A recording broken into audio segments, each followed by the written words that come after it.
क्या दिल्ली में चल रही योगी को हटाने का प्लान? लखनऊ पहुंचते ही ओम प्रकाश राजभर ने किया ऐलान, योगी के दुश्मन की बीजेपी में कैसे हुई एंट्री?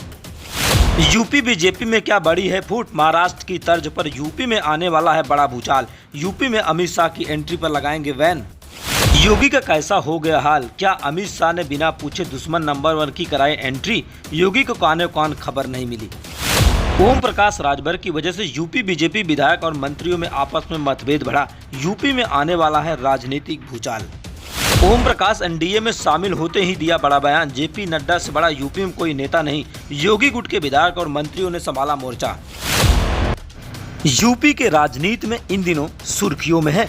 जिस तरीके से योगी के आपको बता दें कि कट्टर दुश्मन कहें, जिस तरीके से 2022 विधानसभा चुनाव में लगातार योगी के ऊपर लगातार जो आरोप लगाए जा रहे थे, उन आरोपों के बाद आपको बता दें कि उनके जो आरोप लगाए जा रहे हैं उसके बाद अब उसी नेता को बीजेपी में या कहें एनडीए में एक बार फिर शामिल कर लिया गया।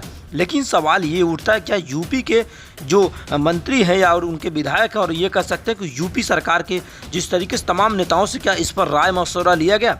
ऐसे तमाम चीज़ों को लेकर लगातार यूपी के विधायक और मंत्रियों में आपस में मतभेद बढ़ गया। जिस तरीके से दिल्ली पहुंचे ओम प्रकाश राजभर, पहले गृह मंत्री अमित शाह से मुलाकात की, उसके बाद ट्वीट करके ये बताया कि अब वह एनडीए परिवार का हिस्सा हो गए हैं। लेकिन सवाल ये उठता है जिस तरीके से उत्तर प्रदेश के मुख्यमंत्री योगी आदित्यनाथ को इस चीज़ की कानों कान खबर तक नहीं, क्योंकि उत्तर प्रदेश में जिस तरीके से योगी आदित्यनाथ का एक बड़ा जनाधार है, उस जनाधार को कैसे बिना पूछे बीजेपी में ओम प्रकाश राजभर की एंट्री हो गई? सवाल कई हैं, जवाब किसी के पास नहीं है। और जब ओम प्रकाश राजभर दिल्ली से लखनऊ पहुंचे तो उन्होंने कहा कि जेपी नड्डा या कहें बीजेपी के राष्ट्रीय अध्यक्ष से बड़ा यूपी में कोई नेता नहीं है। अगर जेपी नड्डा ने अपने लेटर पैड पर लिख के दे दिया कि मैं एनडीए परिवार का हिस्सा हूं तो हिस्सा हो गया हूं। फिलहाल आपको बता दें जिस तरीके से अमित शाह ने, भले ही देश के गृह मंत्री अमित शाह ने जिस तरीके से आपको बता दें कि ओम प्रकाश राजभर को बीजेपी में शामिल कराया, लेकिन बीजेपी के कई नेता, कई मंत्री और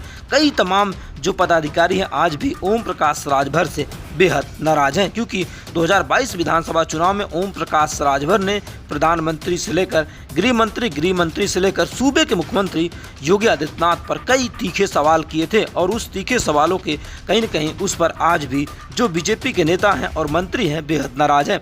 जिस तरीके से उत्तर प्रदेश के मुख्यमंत्री योगी आदित्यनाथ के बिना कानों कान पता चले ही जिस तरीके से ओम प्रकाश राजभर की एनडीए में एंट्री हो गई है, सवाल कई हैं कि क्या ओम प्रकाश राजभर फिर एक बार बीजेपी से बाहर का रास्ता दिखाया जाएगा? लेकिन 2024 लोकसभा चुनाव से पहले जिस तरीके से यूपी बीजेपी के नेताओं में मतभेद बढ़ा है, आने वाले समय में बीजेपी को बड़ा झटका लग सकता है। एक तरफ जहां बीजेपी लगातार 2024 की तैयारी करे, वहीं ओम प्रकाश राजभर के बीजेपी में शामिल होने के बाद लगातार यूपी बीजेपी के कई दिग्गज मंत्री और विधायक, योगी सरकार के कई नेता बेहद ओम प्रकाश से आज भी नाराज हो गए हैं।